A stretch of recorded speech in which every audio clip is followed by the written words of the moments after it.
Channel पर। आज आप पढ़ने जा रहे हैं सर्वनाम के कुछ भेद बचे हुए थे, वो आज आप इस पार्ट में पढ़ेंगे। तो सर्वनाम के भेद कितने होते हैं थोड़ा सा फिर से देख लीजिए। कितने होते हैं? 6 होते हैं भेद, और जिसमें से आप लोग एक पढ़ चुके थे, वो कौन सा है?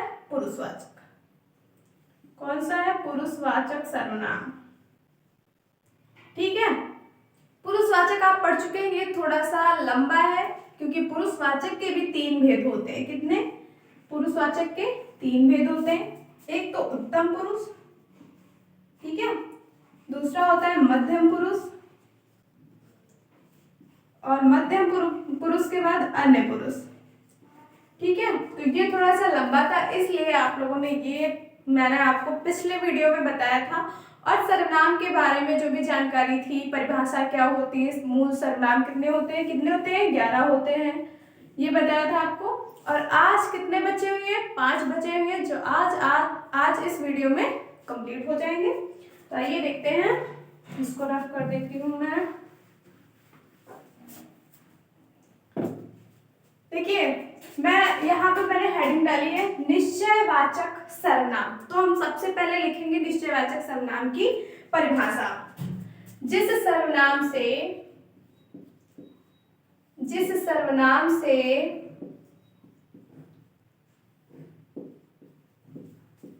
निकट या दूर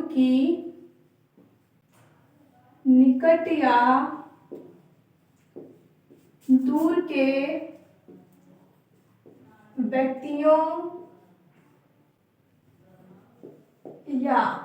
व्यक्तियों या वस्तुओं का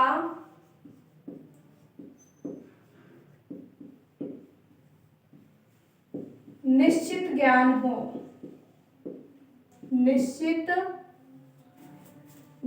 हो उसे निश्चयवाचक सर्वनाम कहते हैं। उसे निश्चयवाचक सर्वनाम कहते हैं।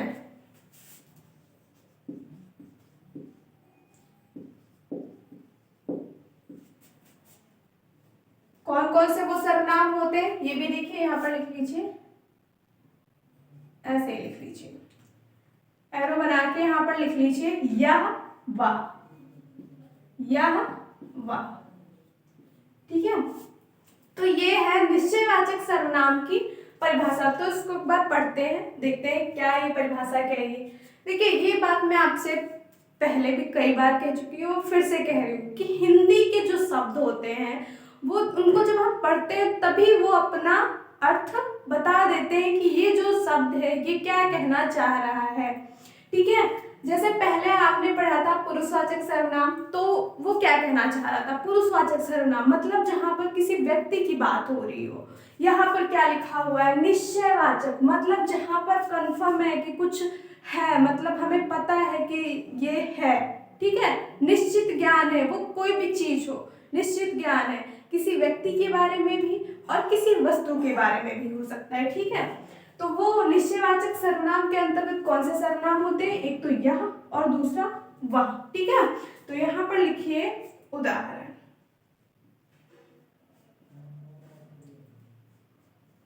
यहाँ पर लिखिए, यह किताब सीता की है।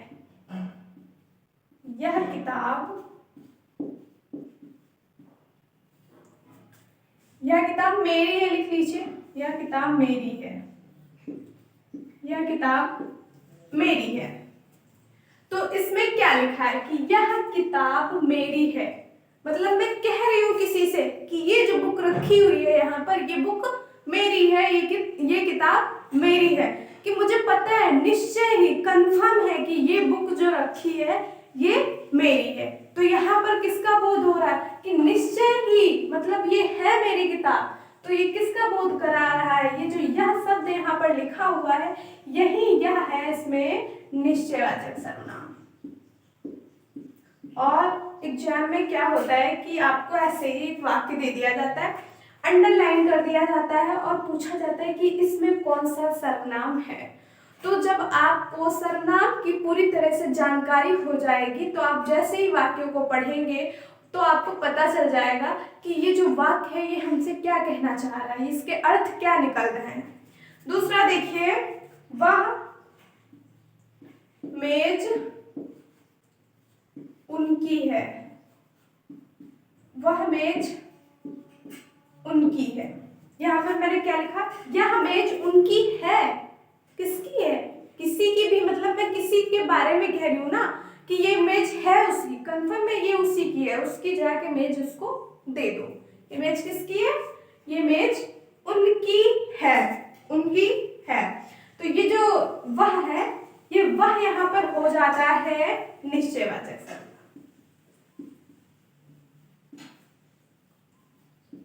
देखिए परिभाषा में मैंने लिखा है कि जिस सर्वनाम से निकट या दूर की व्यक्तियों या वस्तुओं का निश्चित ज्ञान हो। यहाँ पर निकट या दूर, आपको बस इतना याद रखना है कि निश्चयवाचक का मतलब किसी भी चीज का निश्चित ज्ञान हो रहा, कंफर्म है कि आज मेरे घर मामा जी आए थे और 2 किलो सेब लेकर आए थे। कितने? 2 किलो सेब लेकर आए थे। तो ये बात कंफर्म है ना कि मामा जी मेरे घर आए थे और कितने सेब लाए? 2 किलो लाए। तो ये बात कंफर्म है। अभी यहाँ पर आप कहते हैं कि मामा जी आए थे और कुछ लेकर आए, कुछ लेकर आए। हमें ये नहीं पता क्या लेकर आए, कितना लेकर आए, लेकिन कुछ लेकर आए थे। तो ये कोई निश्चय नहीं है क्या लेकर आए थे, तो क्या हो जाएगा? अनिश्चय। अभी इसके आगे पढ़ेंगे आप, ठीक है। तो ये जो यह है, यहाँ पर लिखा है निकट या दूर, इसलिए मैंने लिख दिया कि ये जो यह होता है यह नजदीक के लिए होता है, निकट, जबकि वह जो होता है वो दूर के लिए होता है। वह मेज उनकी है, मतलब वो जो वहां पे मेज रखी हुई है वह मेज उनकी है।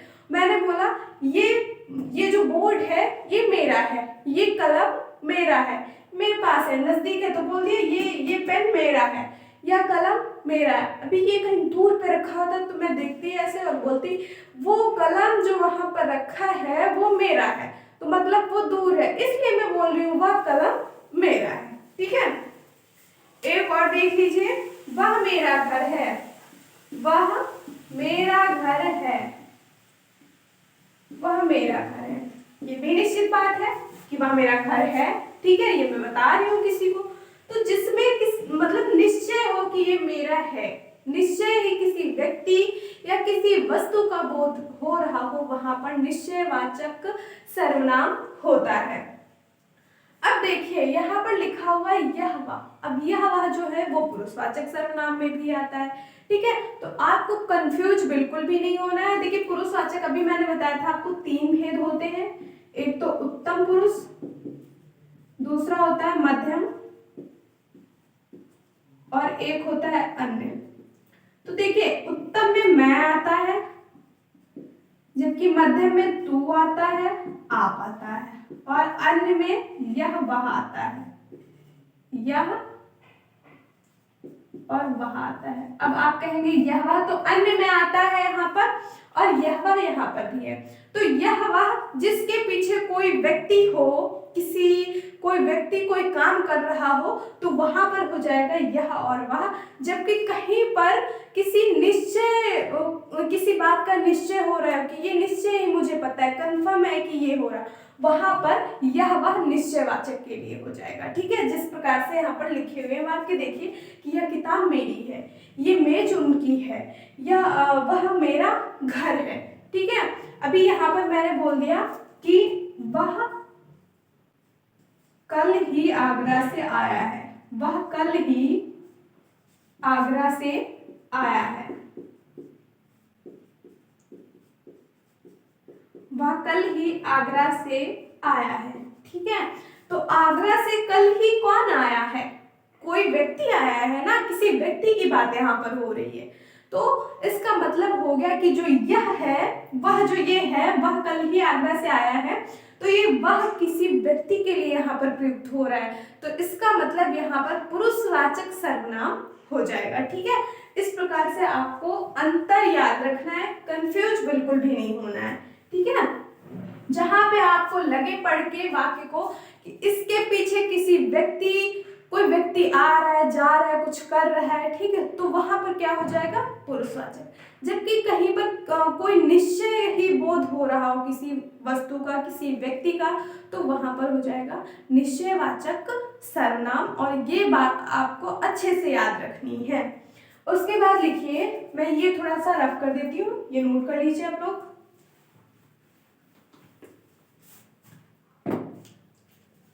नंबर 3 पे लिखिए अनिश्चयवाचक सर्वनाम। अनिश्चयवाचक सर्वनाम, अनिश्चयवाचक सर्वनाम। तो इसमें क्या हो जाएगा, देखिए निश्चय, जो निश्चय में था उसी का अपोजिट, मतलब उसी का उल्टा, उसी का विपरीतार्थक, उसी का विलोम हो जाएगा अनिश्चयवाचक सर्वनाम में। क्योंकि निश्चय मतलब जहां पर कंफर्म है कि कोई क्रिया हो रही है, कोई काम हो रहा है, कुछ मेरा है, मुझे पता है, कंफर्म है। लेकिन जहां पर अनिश्चयवाचक सर्वनाम, तो इसका मतलब ही कि कुछ भी निश्चय नहीं है, ठीक है। तो इसकी परिभाषा लिख लीजिए कि जिस सर्वनाम से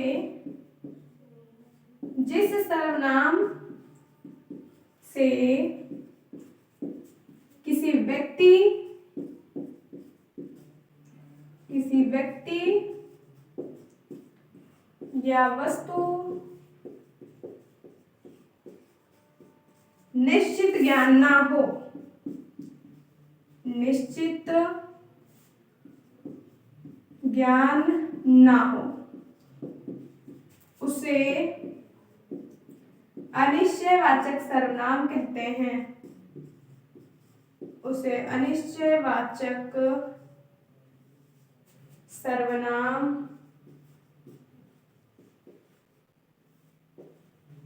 कहते हैं, ठीक है। तो याद रखना है, क्योंकि जो ये शब्द है यही सब कुछ बता देते हैं। निश्चय जहां पर कंफर्म है, अनिश्चय जहां पर हमें कुछ पता नहीं है, ठीक है, तो उसको हम क्या कहेंगे, अनिश्चयवाचक। मतलब जिस सर्वनाम से किसी व्यक्ति या वस्तु का निश्चित ज्ञान ना हो, उसे अनिश्चयवाचक सर्वनाम कहते हैं। यहां पर लिखिए कोई, कुछ, कोई, कुछ, ठीक है। ये दो जो शब्द हैं, ये जो दो सर्वनाम हैं, यही आते हैं अनिश्चयवाचक सर्वनाम के अंतर्गत। इसमें देखिए उदाहरण या वाक्य प्रयोग। तो इसमें क्या हो जाएगा कि आपके घर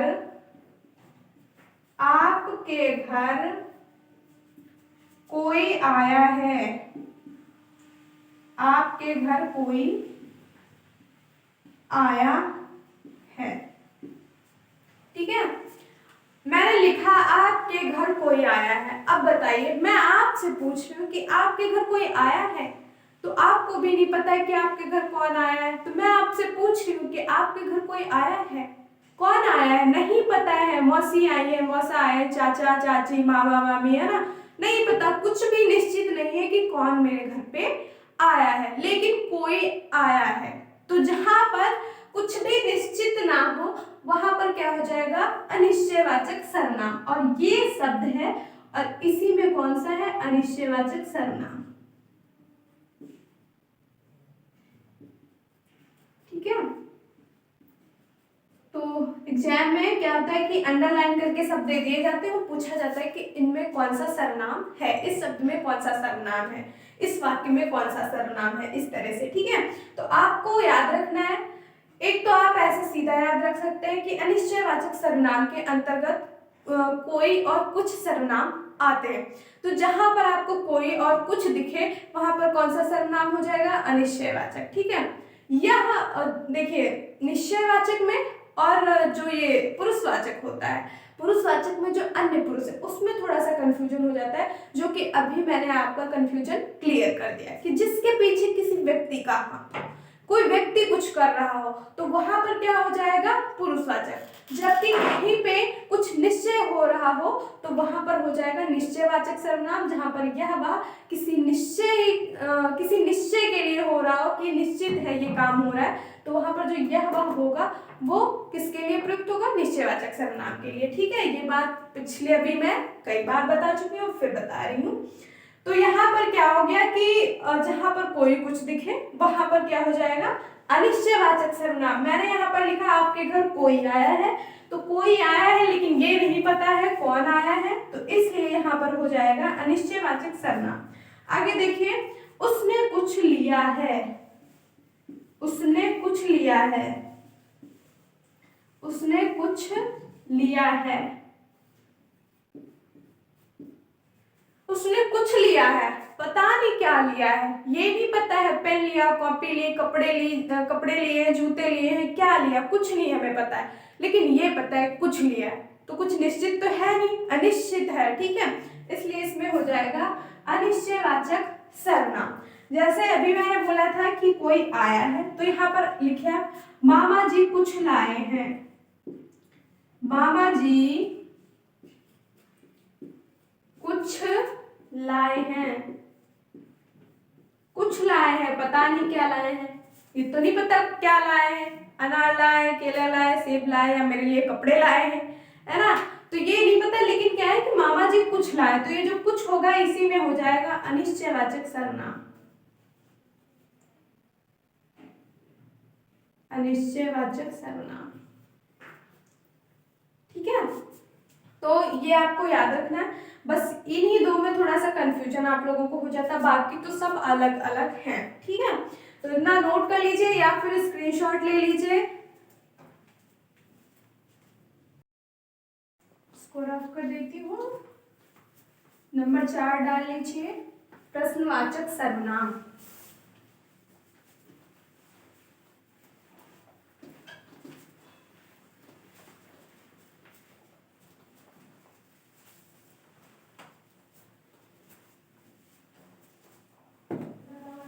नंबर 4 डालिए, प्रश्नवाचक सर्वनाम।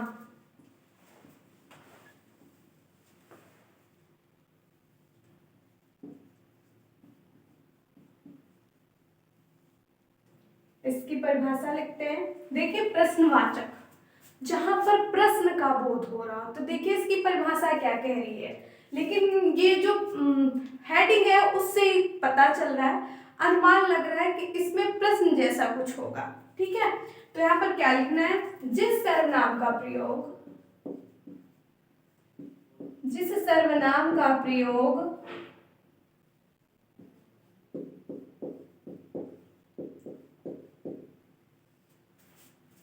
प्रश्न के लिए किया जाता है, प्रश्न के लिए किया जाता है,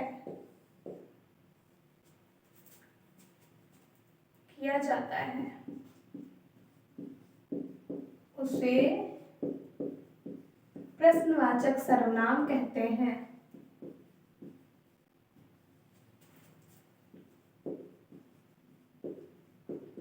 उसे प्रश्नवाचक सर्वनाम कहते हैं।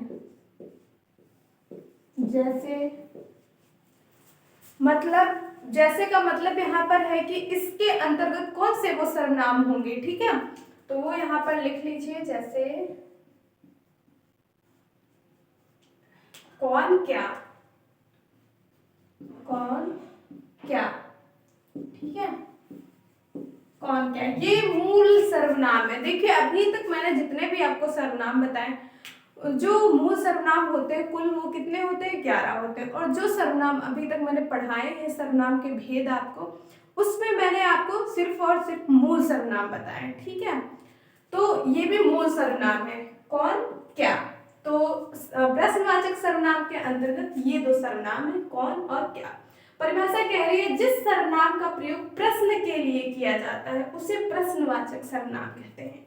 उदाहरण देखिए, जिस सर्वनाम का प्रयोग प्रश्न करने के लिए किया जाता है, प्रश्न करने के लिए किया जाता है, यहाँ पर लिखिए वाक्य प्रयोग। वाक्य प्रयोग या उदाहरण लिख सकते हैं आप लोग, ठीक है। तो यहाँ पर लिखिए, यहाँ पर कह रहा है कौन क्या, कल कौन आया था, कल कौन आया था।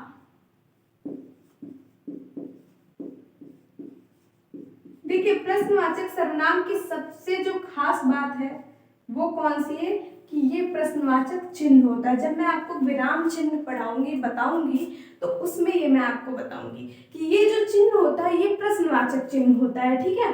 तो जहां पर जिस वाक्य के अंत में इस तरह का चिन्ह लगा हो इसका मतलब वो प्रश्नवाचक वाक्य है, या उसके अंतर्गत जो भी शब्द आया होगा, सर्वनाम आया होगा, वो भी कैसा होगा, प्रश्नवाचक सर्वनाम होगा। तो देखिए यहाँ पर लिखा है कल कौन आया था, ये तो किसी से प्रश्न करना हुआ ना, कि मैं आपसे प्रश्न कर रही हूँ कल कौन आया था, कल आप स्कूल गए थे, कल क्या आप स्कूल गए थे। तो मैंने क्या कहा, कल क्या आप स्कूल गए थे, मैं पूछ रही हूँ आपसे, तो ये क्या हो गया, प्रश्न कर रही हूँ मैं आपसे। तो इसका मतलब हो गया कि ये जो क्या है ये क्या हो जाएगा, प्रश्नवाचक सर्वनाम हो जाएगा, ठीक है। तो कल कौन आया था, कौन में क्या है, प्रश्नवाचक सर्वनाम, ठीक है। इसी प्रकार आगे देखिए, वह क्या कर रहा था, वह क्या कर रहा था, वह क्या कर रहा था, ठीक है। सबसे बड़ी बात प्रश्नवाचक चिन्ह। उसके बाद जब आप वाक्य को पढ़ेंगे तो पढ़कर ये पता चल जाएगा कि ये किसी से प्रश्न किया जा रहा है, जैसा कि लिखा है परिभाषा में, जिस सर्वनाम का प्रयोग प्रश्न करने के लिए किया जाए। मतलब ये ऐसे शब्द हैं, ऐसे सर्वनाम हैं जिनको मैं किसी वाक्य के अंदर रख दूंगी तो वो क्या हो जाएगा, प्रश्नवाचक वाक्य हो जाएगा। मतलब वहां पर मैं किसी से प्रश्न करूंगी, ठीक है। जैसे मैंने कहा कि वह क्या कर रहा था, तो इसके बदले में जवाब मिला वह पढ़ाई कर रहा था, वह पढ़ाई कर रहा था। तो देखिए यहाँ पर ये क्या है, ये तो संज्ञा है, ठीक है। तो इसके बदले में मैंने लिख दिया क्या, तो ये क्या हो गया, पूरा वाक्य ही बदल गया। तो ये कैसा हो गया, ये प्रश्न कर रही हूँ, ठीक है। तो ये हो जाएगा कि वह क्या कर रहा था, जो ये क्या है ये हो जाएगा प्रश्नवाचक, ठीक है। तुम क्या कर रहे हो, वो तो मैं लिख चुकी हूँ ऊपर। यहाँ पर लिख लीजिए, यहाँ पर लिख लीजिए आप लोग, दूध में क्या गिर गया, दूध में क्या गिर गया, गिर गया गिर पड़ा, दूध में क्या गिर पड़ा, ठीक है। तो दूध में क्या गिर पड़ा, दूध में कुछ पड़ा है, तभी तो मैं आपसे पूछ रही हूँ कि दूध में क्या गिर पड़ा। तो ये जो क्या है ये कैसा हो जाएगा, प्रश्नवाचक, और सबसे आसान है ये, ठीक है। क्योंकि प्रश्नवाचक ये तो आप सभी को पता है, कौन क्या कैसे, ठीक है। तुम कैसे हो, ये भी तो किसी से प्रश्न पूछना ही हुआ ना। तो तुम कैसे हो, तुम कब आओगे, तो इस तरह के जो ये शब्द हैं, कौन क्या तो मूल है, उसके अलावा कब कैसे ये तो सब बाद में यौगिक सर्वनाम है जो मिलकर बने हैं, ठीक है। तो ये कुछ उदाहरण हो गए। इस तरह से आप पहचान सकते हैं वाक्य पढ़ के कि ये किसी से प्रश्न पूछा जा रहा है, तो इसका मतलब है इसके अंतर्गत जो सर्वनाम आया है वो प्रश्नवाचक सर्वनाम होगा, ठीक है। तो इसको मैं थोड़ा सा रफ कर देती हूँ। अब यहाँ पर लिख लीजिए नंबर 4 के बाद 5, और 5 पे लिखिए संबंधवाचक सर्वनाम।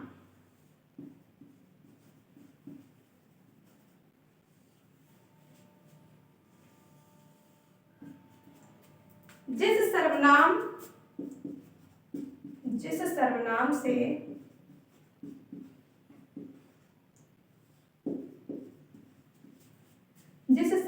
से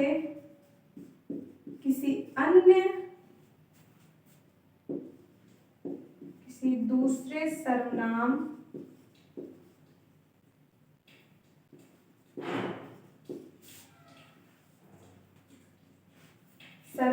का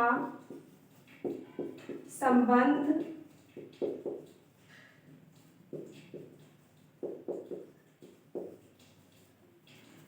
स्थापित किया जाए, संबंध स्थापित किया जाए, उसे संबंधवाचक सर्वनाम कहते हैं, उसे संबंधवाचक सर्वनाम कहते हैं।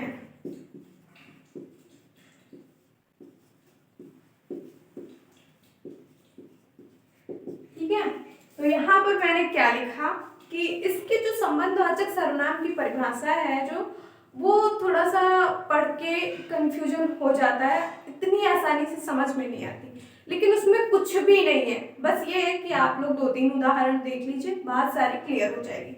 अब इसके अंतर्गत जो सर्वनाम है वो कैसे आते हैं, कौन से वो सर्वनाम होते हैं, तो यहाँ पर मैं लिख देती हूँ जो सो, जो सो। ठीक है, ये सर्वनाम जो है ये आते हैं संबंधवाचक सर्वनाम के अंतर्गत। ठीक है, तो अब इसकी परिभाषा देखिए क्या कह रही है, जिस सर्वनाम से किसी दूसरे सर्वनाम का संबंध स्थापित किया जाए, मतलब एक सर्वनाम तो पहले ही रखा हुआ है और उसका जो संबंध है वो किसी उसी वाक्य में किसी दूसरे सर्वनाम से संबंध स्थापित कर दिया जाए, उसे संबंधवाचक सर्वनाम कहेंगे। ठीक है, तो देखिए यहाँ पर लिखती हूँ वाक्य प्रयोग।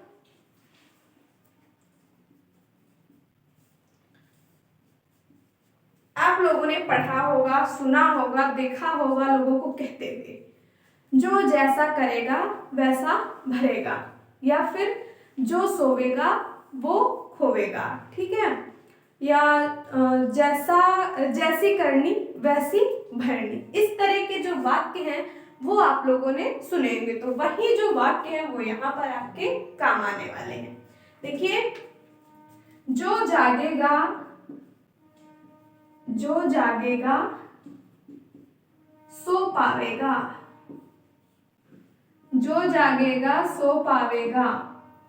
ठीक है, तो यहाँ पर देखिए जो दो सर्वनाम है वो एक ही वाक्य के अंतर्गत आ रहे हैं और एक सर्वनाम जो है वो दूसरे मतलब एक सर्वनाम दूसरे सर्वनाम से संबंध स्थापित कर रहा है, क्योंकि दोनों सर्वनाम एक ही वाक्य में आए हुए हैं। ठीक है, तो क्या होगा कि जो जागेगा फिर सो पावेगा।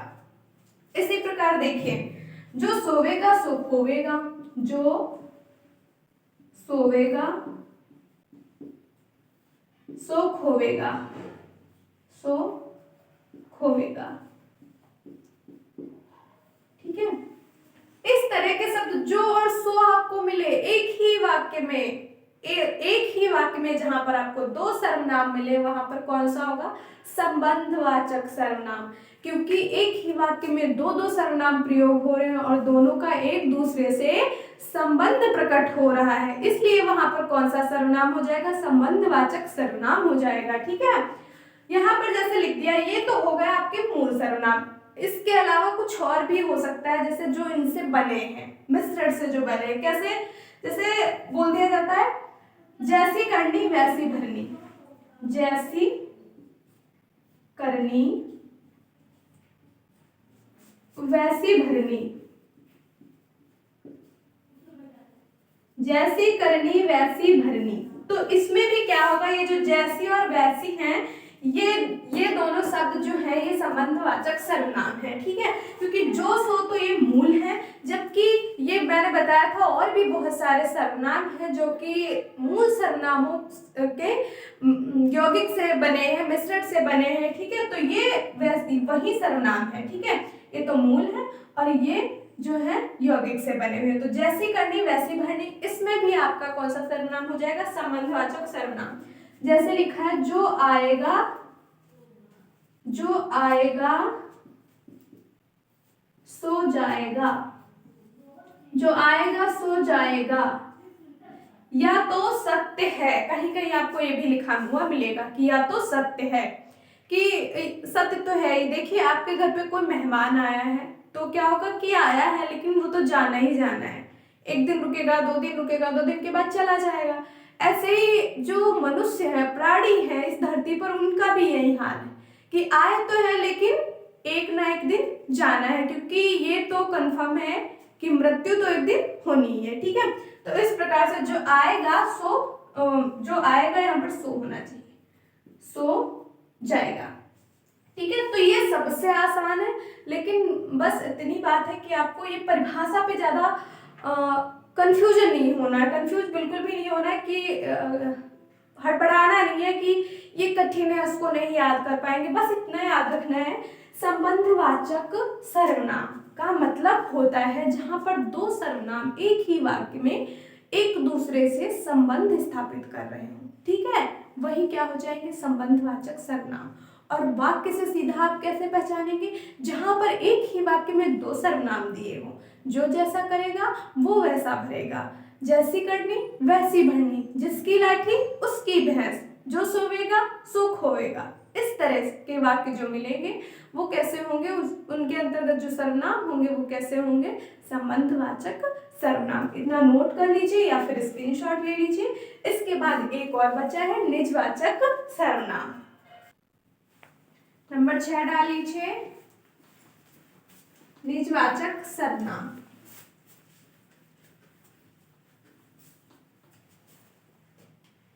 नंबर 6 निजवाचक सर्वनाम।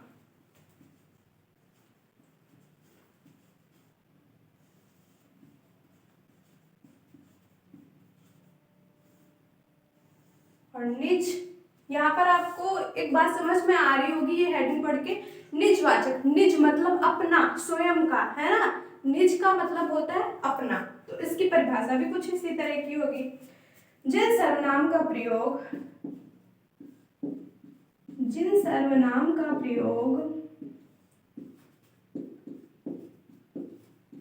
वक्ता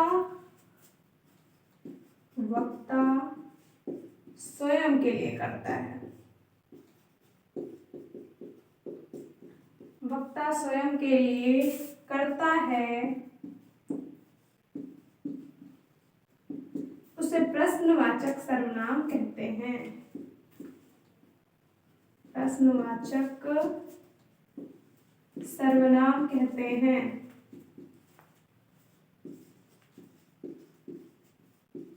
और इसमें कौन सा सर्वनाम आता है, यहाँ पर मैं लिख देती हूँ, जैसे आप, ये सर्वनाम है। तो आप का मतलब देखिए, यहाँ पर मैंने लिखा जिन सर्वनाम का प्रयोग वक्ता स्वयं के लिए करता। वक्ता का अर्थ होता है बोलने वाला, मैं बोल रही हूँ, मैं ऐसे शब्द बोलूं, ऐसे सर्वनाम बोलूं जो मैं खुद के ही लिए प्रयोग करूं, मेरे खुद के ही लिए प्रयोग हो सकते हैं ऐसे सर्वनाम। तो कौन सा सर्वनाम है वो है आप। आप का अर्थ, आप कहेंगे आप तो हम किसी को सम्मान देने के लिए किसी दूसरे व्यक्ति के लिए बोलते हैं, लेकिन यहाँ पर जो ये आप है इसका अर्थ बदल जाता है। अब आप सोच रहे होंगे कि पुरुषवाचक सर्वनाम में मध्यम पुरुष में मैंने आपको बताया था आप, तू, तुम और आप आता है, लेकिन ये आप तो निजवाचक में भी आ गया। तो अब हम अंतर कैसे स्पष्ट करेंगे कि निजवाचक में कौन सा आप होगा और जो मध्यम पुरुष में आप आएगा, मतलब पुरुषवाचक सर्वनाम में कैसे आप, मतलब हम कैसे बताएंगे। तो देखिए यहाँ पर जो आपका अर्थ है वो आपका अर्थ होता है स्वतः, खुद। ठीक है, यहाँ पर ये आपके अर्थ होते हैं। मतलब आप अगर पूछा जाए कि आप तो है, लेकिन जो निजवाचक में आप आएगा उस आप का अर्थ होगा स्वतः, खुद। ठीक है, जबकि जो आप मध्यम पुरुष में आता है, पुरुषवाचक सर्वनाम के अंतर्गत आता है, उस आप का अर्थ होता है जो व्यक्ति हमारी बातें सुन रहा हो उसके लिए, मतलब श्रोता के लिए आपका प्रयोग किया जाता है। मतलब जिस आपके पीछे कोई व्यक्ति हो, मतलब किसी व्यक्ति के लिए हम आप कह रहे हैं। ठीक है, तो क्या होगा कि जो श्रोता होता है, यहाँ पर तो वक्ता के लिए है। ठीक है, मतलब मैं बोल रही हूँ, मैं खुद के लिए प्रयोग करें, निज के लिए प्रयोग करें तो निजवाचक हो जाएगा। जबकि किसी मैंने उसमें बताया था कि जबकि किसी श्रोता के लिए प्रयोग करूं, सुनने वाले के लिए आपका प्रयोग करूं, जो मेरे आगे बैठा है इंसान, किसी दूसरे पर्सन की बात कर रही हूँ, किसी दूसरे पर्सन से कर रही हूँ, उसको मैं आप बोल रही हूँ, और किसी व्यक्ति से या किसी के पीछे व्यक्ति का हाथ है, तो वहां पर जो आपका अर्थ होगा वो किसके लिए हो जाएगा, पुरुषवाचक सर्वनाम के लिए। जबकि यहाँ पर जो आपका अर्थ है वो स्वतः मतलब खुद के लिए होगा। उदाहरण देखिए, वाक्य प्रयोग, तभी आपको अच्छे से समझ में आएगा। वाक्य प्रयोग, देखिए मैंने लिखा मैं आप ही चला जाऊंगा, मैं आप ही चला जाऊंगा, ठीक है, मैं आप ही चला जाऊंगा। तो देखिए यहाँ पर आप जो है, आपका अर्थ मैं किसी के लिए नहीं, मैं खुद के लिए प्रयुक्त करूँ। मैं आप ही चली जाऊंगी, मुझे कहीं जाना है, मुझे किसी की जरूरत नहीं, मैं आप ही चली जाऊंगी। तो आपका मतलब यहाँ पर हो जाएगा खुद या स्वतः। तो यहाँ पर आपकी जगह अब ये दो शब्द रख के देखिए, मैं खुद ही चली जाऊंगी या मैं खुद ही चला जाऊंगा, मैं स्वतः ही चला जाऊंगा, या फिर यहाँ पर आप कह सकते हैं मैं अपने आप ही चला जाऊंगा। यहाँ पर अपने आप भी शब्द लिखा हुआ मिल सकता है, मैं अपने आप ही चला जाऊंगा। तो जो आप है, आपका प्रयोग यहाँ पर खुद के लिए हो रहा है, जहां पर सिर्फ और सिर्फ अपने लिए हो आपका प्रयोग, किसी अन्य के लिए ना हो। मैं आप ही खाना बना लूंगी, मैं आप ही खा लूंगी, मैं आप ही पढ़ लूंगी, मैं आप ही चला जाऊंगा, मैं आप ही गाड़ी चला लेता हूँ, मैं आप ही गणित सीख गया, मैं आप ही डांस सीख गया, मतलब अपने आप ही सब कुछ मैंने कर लिया। तो जिस आपका प्रयोग स्वतः के लिए हो, अपने लिए हो, वहां पर निज के लिए हो, मतलब तो वहां पर कौन सा सर्वनाम हो जाएगा? निजवाचक सर्वनाम। और ये बात आपको क्लियर हो गई होगी, ठीक है। तो इसको मैं रफ कर देती हूँ, आगे देखिए। मैं आप ही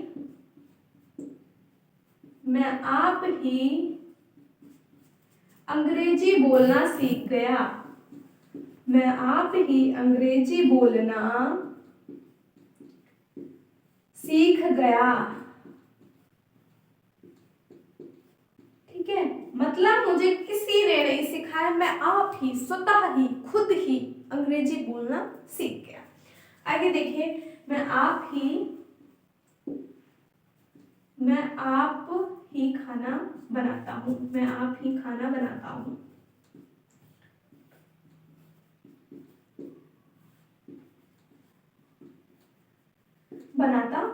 मैं आप ही खाना बनाता हूँ। तो यहाँ पर ये सेंटेंस जो ये वाक्य है, इन वाक्यों को जब आप पढ़ेंगे तब पढ़ के आपको ऐसा लगेगा कि ये जो आप प्रयुक्त हो वो अपने लिए हो रहा।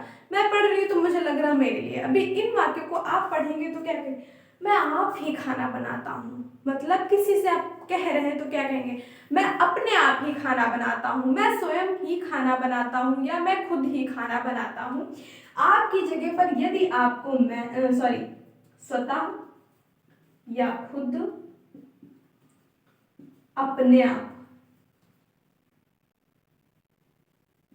आप इस तरह के शब्द मिले तो ये सब किसके अर्थ हो जाएंगे? यहाँ पर आपके अंतर्गत ही आ जाएंगे, और इन सब का भी अर्थ होगा ये जहां पर मिलेंगे। तो यहाँ पर कौन सा हो जाएगा? निजवाचक सर्वनाम, निजवाचक सर्वनाम, ठीक है। आशा करती हूँ कि ये जो आप जो है इसका कंफ्यूजन दूर हो गया होगा, और आपको अंतर भी समझ में आया होगा कि कौन सा आप प्रयुक्त होता है पुरुषवाचक के लिए और कौन सा आप प्रयुक्त होता है यहाँ पर आपके लिए। जब आपको ये याद होगा तो आपको वो तो याद ही रहेगा, क्योंकि मैंने बोला कि आप कहाँ जा रहे हो, मैंने बोला आप कहाँ जा रहे हो, तो मैं किसी सुनने वाले के लिए बोल रही हूँ ना, श्रोता के लिए बोल रही हूँ, किसी अन्य पर्सन के लिए बोल रही हूँ, मैं अपने लिए तो ये आपका प्रयोग नहीं कर रही कि आप कहाँ जा रहे हो, ठीक है। तो मैंने किसी अन्य इंसान से पूछा, किसी श्रोता के लिए पूछा जो मेरी बातें सुन रहा है कि आप कहाँ जा रहे हैं। तो वो आप कोई व्यक्ति होगा तो किसी व्यक्ति से ही तो पूछ रही हूँ, तो वहां पर कौन सा सर्वनाम हो जाएगा? पुरुषवाचक सर्वनाम हो जाएगा, ठीक है। और जहां पर खुद के लिए आपका प्रयोग हो वहां पर हो जाएगा निजवाचक सर्वनाम। और इस तरह से आपके जो सर्वनाम है वो कंप्लीट हो गए हैं, और अगले पार्ट में आप पढ़ेंगे विशेषण। तब तक के लिए धन्यवाद, जय हिंद।